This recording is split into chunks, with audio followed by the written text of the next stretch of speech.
Прошу всех встать.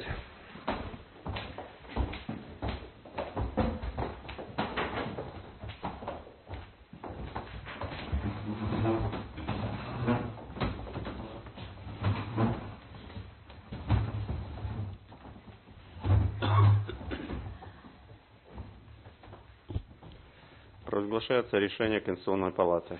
Именем Кыргызской Республики решение Конституционной палаты Верховного суда Кыргызской Республики по делу проверки конституционности статьи 4 Закона о гарантии деятельности президента Кыргызской Республики в связи с обращением Жулдашалиевой, Алагушева, Алишевой, Усеновой, Исаевой. 17 октября 2018 года, город Бишкек. Конституционная палата в составе председательствующего судей Мамырова, судей Абдиева, Бубукиева, Касмалиева, Киргизбаева, Наранбекова, Ускумбаева, Осмоновой, Саалаева, при секретаре Аблакимовой, с участием обращающей стороны Осмоналиевой, Осмонбаева, Алмазбекова, представителей Жулдашалиевой по доверенности, Алагушева, сторона ответчика Мамбетовой, Болджуровой, представителей Джоркинша по доверенности, иных лиц Касымбекова, постоянного представителя президента в Конституционной палате, Исаналиева, представителя правительства по доверенности, Айтбаева, представителя Генеральной прокуратуры по доверенности. Руководствуясь частями 1.6 статьи 97 Конституции, статьями 4, 18, 19, 37 и 42 Конституционного закона о Конституционной палате Верховного суда Кыргызской Республики, рассмотрела в открытом судебном заседании дело проверки конституционности статьи 4 Закона о гарантии деятельности президента Кыргызской Республики.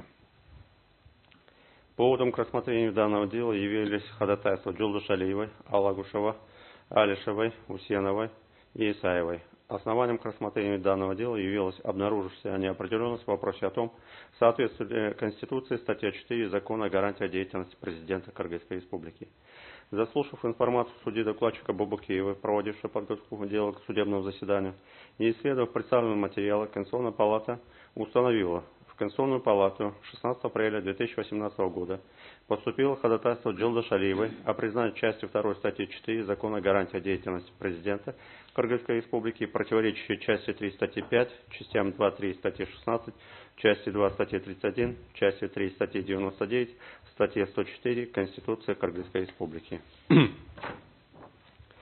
По мнению заявителя, оспариваемая норма наделяет президента необоснованными привилегиями при судебной защите чести и достоинства, которые обязывают Генеральную прокуратуру обращаться в суд от имени президента и представлять его интересы. Как утверждает субъект обращения, оспариваемая норма наделяет президента более высоким уровнем защиты в гражданских исках о защите чести и достоинства, что ставит в неравное положение других участников судебного процесса только лишь на основании должностного положения президента и противоречит конституционному принципу равенства всех перед законом судом, а также наделяет Генеральную прокуратуру вышеуказанным полномочиям в нарушении части 3 статьи 5 Конституции, согласно которой государство, его органы местного самоуправления и должностные лица не могут выходить за рамки полномочий, определенных Конституцией и законами.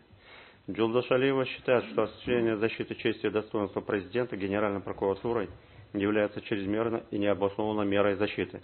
При обстоятельствах, когда президент считает, что задето его честь и достоинство, он наравне с другими гражданами вправе самостоятельно обратиться в судебные органы. Президенту нет необходимости лично присутствовать на судебных заседаниях, поскольку он вправе оформить надлежащим образом доверенность на представительство его интересов в судебных органах.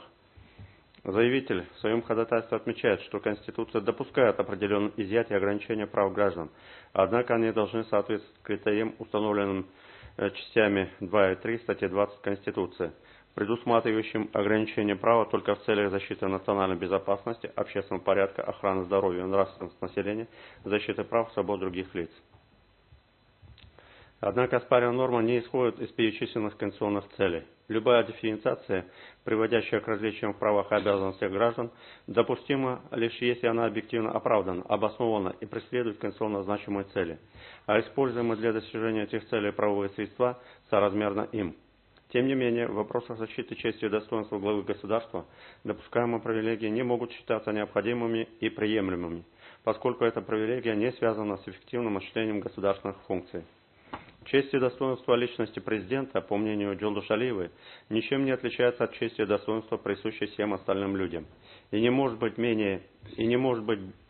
ценнее или предпочтительнее чести и достоинства любого другого человека. Следовательно, их защита должна осуществляться в общем порядке и на равных основаниях, без предоставления каких-либо особых привилегий, связанных со статусом президента. Субъект обращения считает, что полномочия Генеральной прокуратуры по защите чести и достоинства президента реализуются в рамках части 4 статьи 104 Конституции, как представительство интересов гражданина или государства в суде в случаях, определенных законом. Поскольку из содержания данной нормы следует, что органы прокуратуры имеют право представлять интерес в суде именно государства, а не интересы президента, Как полагает заявитель, ни одна норма Конституции не отождествляет интересы государства и интересы президента, а тем более защиту его чести и достоинства. С учетом изложенного, субъект обращения просит признать оспариваемое положение противоречащим части 3 статьи 5, частям 2-3 статьи 16, части 2 статьи 31, части 3 статьи 99, статье 104 Конституции. Определяем коллегии судей Конституционной палаты от 28 мая 2018 года. Данное обращение было принято к производству. В Конституционную палату 14 мая 2018 года поступило аналогичное ходатайство Алагушева, Алишева, Усеновой, Исаевой о признании статьи 4 Закона о гарантиях деятельности президента Кыргызской Республики, противоречащие части 3 статьи 16, частям 2 и 3 статьи 20, части 2 статьи 31, статьям 60, 104 Конституции. Заявители указывают обстоятельства, на которые они основывают свои требования и в качестве примера приводят судебные иски Генерального прокурора в защиту чести и достоинства президента, рассмотренным судами Кыргызской Республики. Субъекты обращения считают, что одной из основных целей оспариваемой нормы является установление формы и способов защиты чести и достоинства президента, представляющий собой специальный инструмент защиты чести и достоинства главы государства, который не соответствует конституционным принципам равенства граждан перед законным судом и запрета введения ограничений, установленных самой Конституцией. Кроме того, указанная норма представляет собой необоснованно и несоразмерно ограничение свободы выражения мнения и информации, нарушает сущностные основы гражданского права Кыргызской Республики.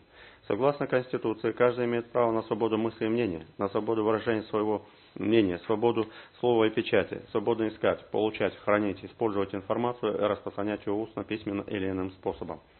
В то же время реализация этих прав и свобод обусловлена необходимостью уважения чести и достоинства физических лиц и деловой репутации юридических лиц.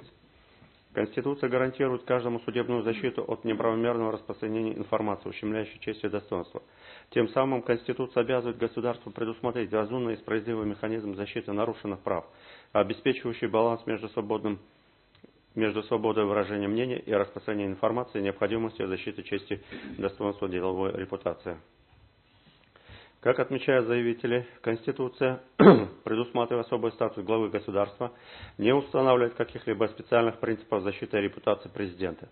В этом смысле заложена основа правового статуса находится в соответствии с общими правовыми принципами. Президент – это конституционно установленный орган, институт государственной власти, который, по мнению заявителей, являясь субъектом публично-правовых отношений, а не частных, не может обладать честью и достоинством, так как эти категории относятся к личным неимущественным правам граждан.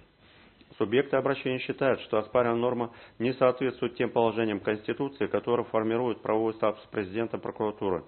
При этом законом заложена основа для применения мер, которые представляют собой ограничение прав и свобод человека и гражданина, что нарушает часть 3 статьи 20 Конституции. Ссылаясь на ряд международных актов, а также на рекомендации международных организаций, субъекты обращения считают, что при установлении специальных мер для защиты чести и достоинства высшего должностного лица государства нарушается конституционный принцип соразмерности ограничений прав на свободу выражения мнений и свободу информации. Заявители отмечают, что вовлечение представителей прокуратуры в отношении сторон по поводу защиты чести и достоинства, сопровождающееся возможностью предъявления самостоятельных требований, как это предусмотрено оспариваемой нормой, не соответствует основам Гражданского кодекса, согласно которым гражданское законодательство основывается на признании равенства и автономии воли участников отношений.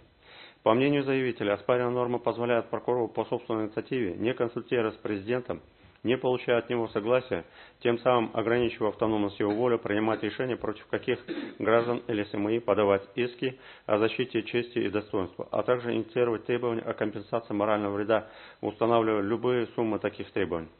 С учетом вышеизложенного, субъект обращения просит признать оспариваемую норму, противоречащие части 3 статьи 16, частям 2 и 3 статьи 20, части 2 статьи 31, статьям 60-104 Конституции. Определением коллегии судей Конституционной палаты от 13 июня 2018 года данное обращение было принято к производству. Поскольку в требованиях Джилдушалиевой, Алагушева, Алишевой, Усеновой и Исаевой стоит вопрос о признании неконституционной одной и той же нормы, в соответствии с требованием пункта 6 части 1 статьи 30 Конституционного закона о Конституционной палате Верховного суда Кыргызской Республики, определением судьи-докладчика 21 июня 2018 года указанные дела были соединены в одно производство. В судебном заседании обращаясь, сторона поддержала свои требования и просила их удовлетворить. Представитель стороны ответчика Мамбетова не согласилась с доводами обращающейся стороны, считает их необоснованными, а требования не подлежащими удовлетворению, и привела ниже следующие доводы. Глава государства в силу занимаемой им политической должности и общественно-политической деятельности в большей степени подвергается критике со стороны общественности, чем частные лица. Причем критика может быть как объективной и конструктивной, так и содержащей клевету и оскорбление, посягающую на авторитет главы государства в целом государства. Мамбетова считает, что защита чести и достоинства президента не является личной привилегией, а имеет публично-правовой характер, призвана служить публичным интересам, обеспечивая главе государства повышенную гарантию закона в силу осуществляемых им государственных функций. Также отмечает, что правовой статус гражданина, занимающего должность президента, существенно отличается от правового статуса других граждан. В силу конституционно-правового статуса главы государства, распространение сведений, порочащих честь и достоинство главы государства, может принести вред престижу всего государства, в том числе на международной арене, и оскорбить весь народ, избравший его. Именно поэтому, по мнению представителя стороны ответчика, законодатель наряду с иммунитетом от привлечения к уголовной ответственности предусмотрел также механизм защиты главы государства от распространения сведений, порочащих его честь и достоинство. Представитель стороны ответчика утверждает, что участие генерального прокурора в качестве законного представителя президента не может считаться нарушением равноправия сторон, так как прокурор участвует в гражданском судопроизводстве, представляя интересы гражданина или государства, поддерживает государственное обвинение в уголовном судопроизводстве. При этом стороны пользуются равными процессуальными правами и несут обязанности. В соответствии с частью 4 статьи 104 Конституции на прокуратуру возложено представительство интересов гражданина или государства в суде в случаях, определенных законом. А оспариваемые нормы закона предусматривают представительство интересов гражданина, занимающего должность президента. Сторона ответчика отмечает, что в соответствии с частью 4 статьи 48 ГПК прокурор вступает в процесс в случаях, указанных в законе. Таковым законом является закон о гарантиях деятельности президента Кыргызской Республики. Основываясь на вышеизложенном, представитель стороны ответчика просит оставить ходатайство обращаясь стороны без удовлетворения. Второй представитель стороны ответчика Болджурова поддержала доводы Мамбетовой. Постоянный представитель президента в Конституционной палате Касымбеков считает, что в оспариваемых нормах отсутствуют какие-либо запреты, ограничивающие или лишающие права человека по определенному признаку, а также отсутствуют запреты, ограничивающие или ущемляющие права и свободы и законные интересы личности. Касымбеков отмечает, что распространение информации, порочащей честь и достоинство президента, может нанести вред не только ему как личности, но и урон имиджу государства и народа Кыргызстана в целом. В этой связи он считает, что отсутствие должностного лица государства, занимающегося защитой чести и достоинства президента, не позволит президенту полноценно осуществлять свои конституционные полномочия, так как он будет вынужден тратить больше времени и сил на тяжбы в судах в защиту своей чести и достоинства. По мнению Касымбекова, защиту чести и достоинства президента в суде законодатель возложил на генерального прокурора, поскольку генеральный прокурор в силу своих функций и полномочий может обеспечить эффективную защиту его чести и достоинства. Касымбеков отмечает, что никто не должен злоупотреблять свободу выражения мнений, нарушая при этом право на неприкосновенность частной жизни, на защиту чести и достоинства, гарантированной статьей 29 Конституции. Границы права на свободу выражения мнений заканчиваются там, где начинается право на неприкосновенность частной жизни, на защиту чести и достоинства личности.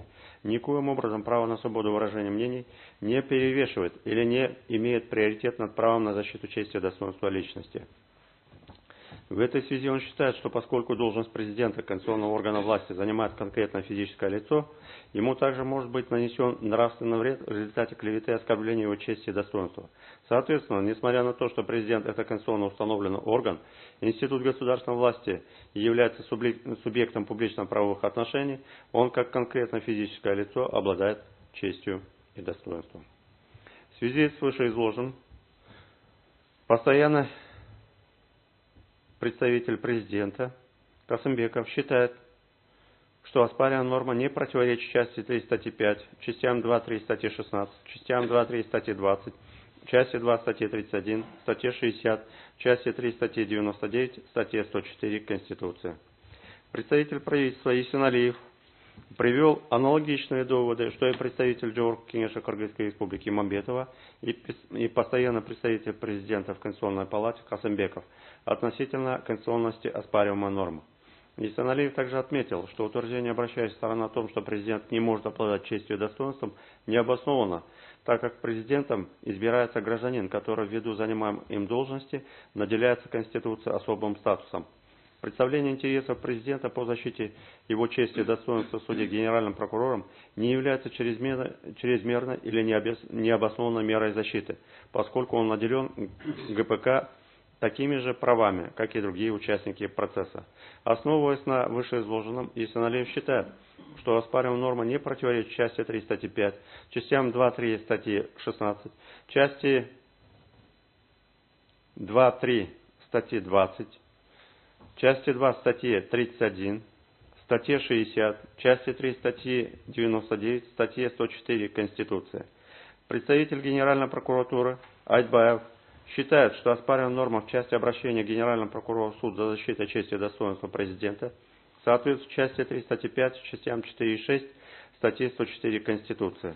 Айтбаев отметил, что Генеральный прокурор при подаче исков в интересах президента руководствовался, помимо оспариваемой нормы, также нормами ГПК, согласно которым прокурор вправе обратиться в суд с заявлением в защиту прав, свобод и охраняемых законом государственных интересов.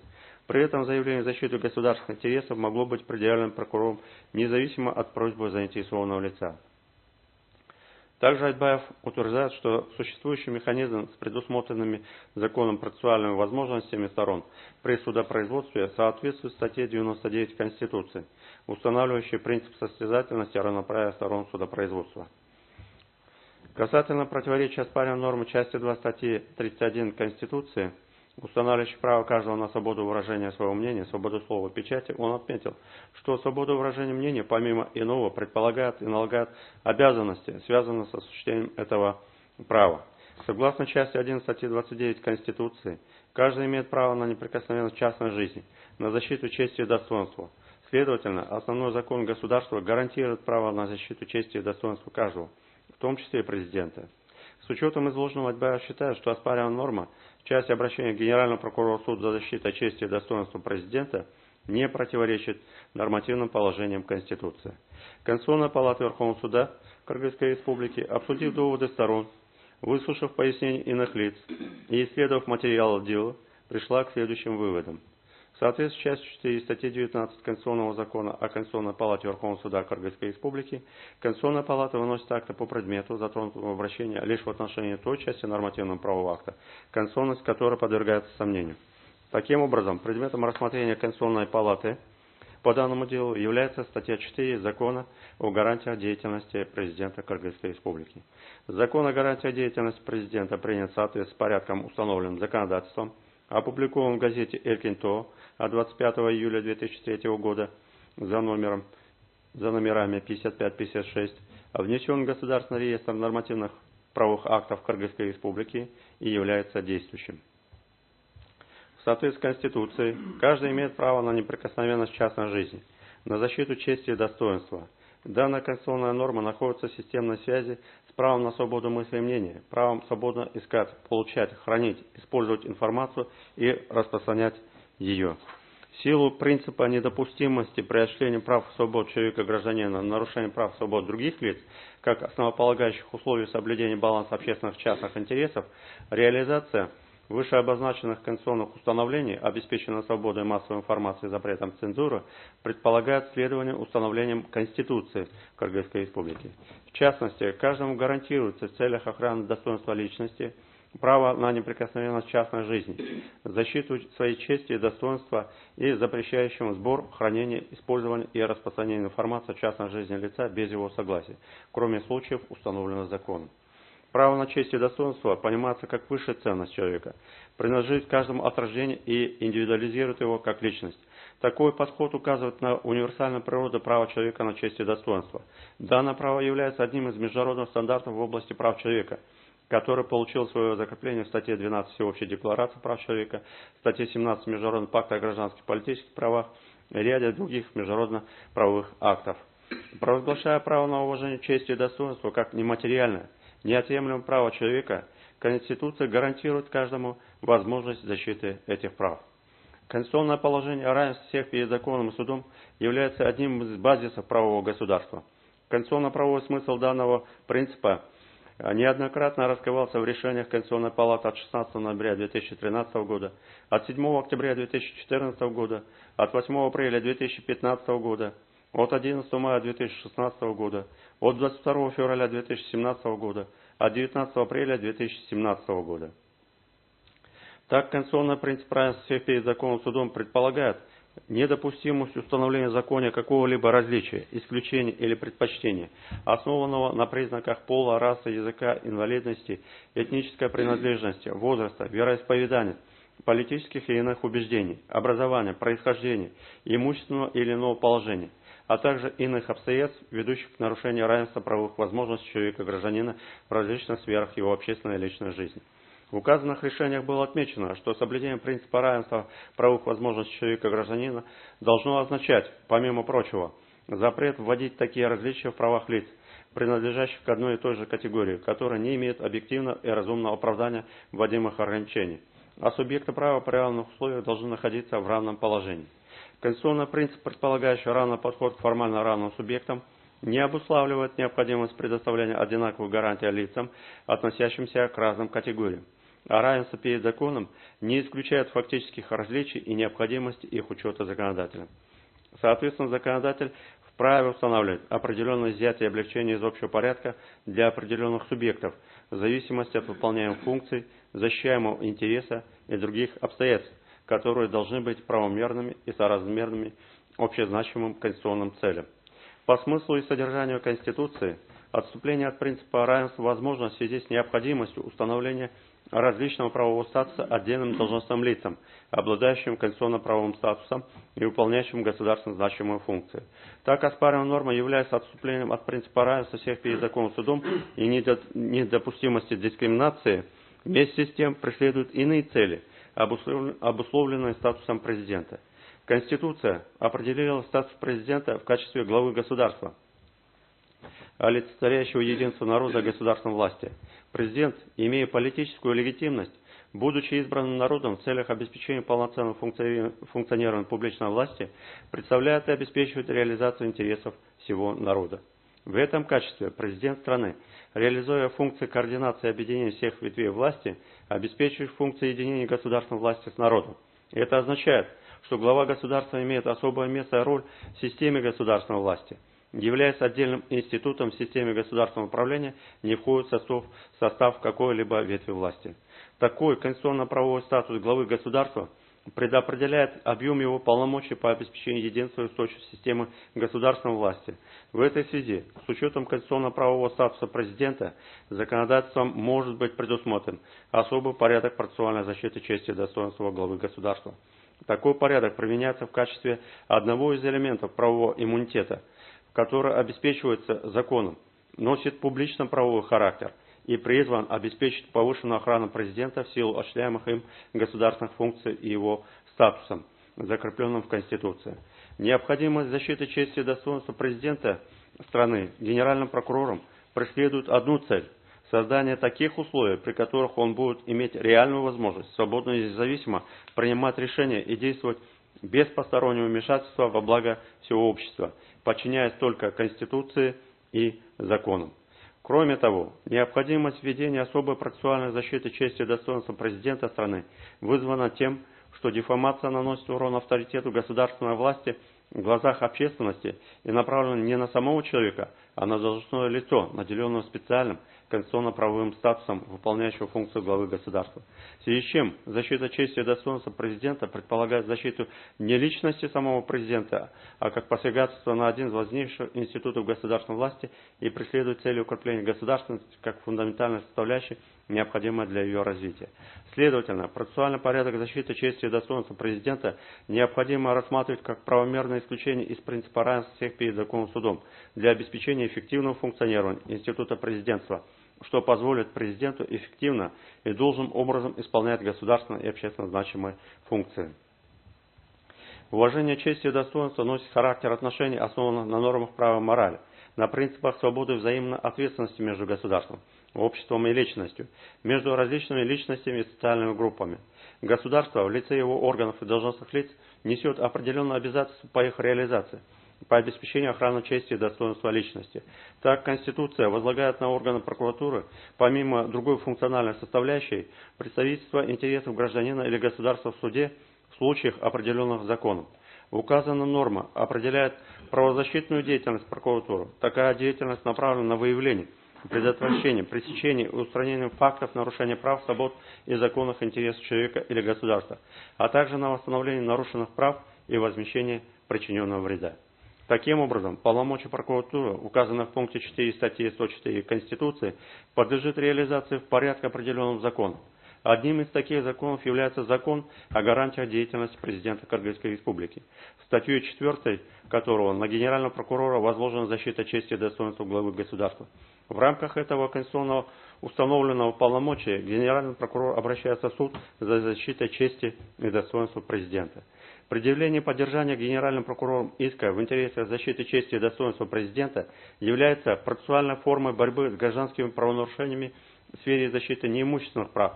В этом смысле право прокурора на вторжение в гражданско-правовые отношения является исключением из общего правила. Указано вытекает из необходимости реализации такой функции государственной власти, как обеспечение законности, правопорядка, защита публичных интересов. Кроме того, в условиях свободы слова и активной деятельности средств массовой информации возрастает риск ущемления чести и достоинства главы государства, а также его деловой репутации, которые в последующем могут формировать ошибочное мнение не только граждан данного государства, но и мирового сообщества, если распространенные сведения окажутся недостоверными. При этом необходимо отметить, что в гражданском процессе генеральный прокурор, как представитель президента страны в суде, наделяется теми же процессуальными правами и несет все процессуальные обязанности лица, как и граждане, без каких-либо изъятий или преференций. Следовательно, доводы, обращающие стороны о противоречии оспариваемым нормам части 3 статьи 99 Конституции, а именно состязательности и равноправия сторон в осуществлении судопроизводства, являются несостоятельными. Право на честь и достоинство следует рассматривать как особое субъективное право, ибо его сущность заключается в праве каждого гражданина на неприкосновенность его чести и достоинства и возможность требовать от всех других физических и юридических лиц воздержания от нарушения этого права. Честь и достоинство не предпосылка того, что может возникнуть в будущем вследствие возможного правонарушения, а личные блага человека, существующего в его повседневном нормальном состоянии, без каких-либо нарушений. То есть осуществление права на честь, достоинство, деловую репутацию не зависит от того, будет ли оно нарушено. В момент нарушения возникает лишь необходимость защиты этого права, а не само право. При этом право на честь, достоинство, деловую репутацию является абсолютным субъективным правом ввиду того, что субъективному праву уполномоченного лица корреспондирует обязанность неопределенного круга лиц. Суть этой всеобщей обязанности заключается, как уже отмечалось, в воздержании от посягательства на честь, достоинство и деловую репутацию индивида или юридического лица. Тем самым государство охраняет честь, достоинство и деловую репутацию как граждан, так и юридических лиц установлением всеобщей обязанности воздерживаться от посягательств на эти социальные блага и предоставления судебной защиты в случаях их нарушения. Тем самым субъективное право защита чести и достоинства как элемент правоотношений определяет границы поведения, дозволенного управомоченному, равно как и поведение обязанного лица, на которое вправе притязать управомоченный. Таким образом, поведение обязанного лица, на которое может притязать управомоченный, возникает лишь в том случае, если у последнего возникает желание восстановить свое нарушенное право. Однако оспариваемая норма, согласно которой генеральный прокурор наделяется правом без ведома и согласия президента выступать в защиту его чести и достоинства, предоставляет ему широкие дискреционные полномочия осуществлять процессуальные права и обязанности лица либо ответчика, тогда как на осуществление этого права генеральным прокурором с учетом диспозитивности восстановления нарушенного права требуется выражение согласия главы государства. В связи с чем генеральный прокурор в гражданско-правовом порядке в рамках реализации полномочий, предоставленных ему оспариваемой нормой, может обращаться в суд от имени президента за защитой его чести и достоинства только с согласия президента. Учитывая, что в иске о защите чести и достоинства также может быть поставлен вопрос о возмещении морального вреда, его размер также должен быть определен непосредственно главой государства. В противном случае право по своему усмотрению решать, защищать в суде гарантированные Конституцией права, охраняемые законом интересы, нарушается, поскольку генеральный прокурор, вопреки желанию такого лица, обращается в суд за защитой его чести и достоинства с самостоятельным определением суммы морального ущерба, что в конечном счете не соотносится с конституционным принципом равенства всех перед законом и судом. При этом следует отметить, что согласно доктрине политических публичных фигур, пределы критики действий и слов политиков толкуются шире, чем для частных лиц. Публичные лица должны быть терпимы к критике в той мере, в какой она не нарушает границы чести и достоинства этих лиц как личностей. Вместе с тем, пользование правом на свободу слова в соответствии с Международным пактом о гражданских и политических правах налагает особые обязанности и особую ответственность. Ограничение использования этого права предназначено для унижения прав и репутации других лиц. Следовательно, честь и достоинство человека является своего рода ограничителем права на свободу слова для случаев злоупотребления этим правом как со стороны представителей средств массовой информации, так и иных субъектов. В связи с чем утверждение субъектов обращения о том, что в оспариваемой норме органы прокуратуры выходят за рамки полномочий, определенных Конституцией, а также заложена основа для применения мер, которые представляют собой ограничение прав свобод человека и гражданина, являются безосновательными. Соответственно, оспариваемая норма не противоречит также части 5 статьи 5 и частям 2-3 статьи 20 Конституции. На основании вышеизложенного, руководствуясь пунктом 1 части 6, частями 8 и 9 статьи 97 Конституции, статьями 46, 47, 48, 51 и 52 Конституционного закона о Конституционной палате Верховного суда Кыргызской Республики, Конституционная палата решила. Первое. Признать статью 4 закона о гарантиях деятельности президента Кыргызской Республики, противоречащей части 3 статьи 16 Конституции в той мере, в какой допускает защиту чести и достоинства президента и определение размера морального вреда генеральным прокурором без его согласия. Второе. Признать статью 4 закона Кыргызской Республики о гарантиях деятельности президента, не противоречащей части 3 статьи 5, части 2 статьи 16, частям 2-3 статьи 20, части 2 статьи 31, статье 60, части 3 статьи 99, статье 104 Конституции Кыргызской Республики.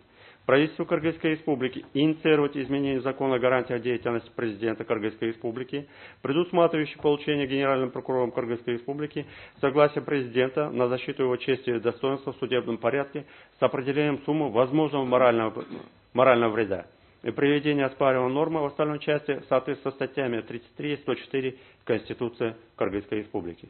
Четвертое. Решение окончательно и обжалованию не подлежит, вступает в силу с момента провозглашения. Пятое. Решение обязательно для всех государственных органов местного самоуправления, должностных лиц, общественных объединений, юридических и физических лиц и подлежит исполнению на всей территории республики. Шестое. Опубликовать настоящее решение в официальных изданиях органов государственной власти, на официальном сайте Конституционной палаты и в Вестнике Конституционной палаты Верховного суда Кыргызской Республики. Решение понятна сторона? Заседание суда объявляется закрытым.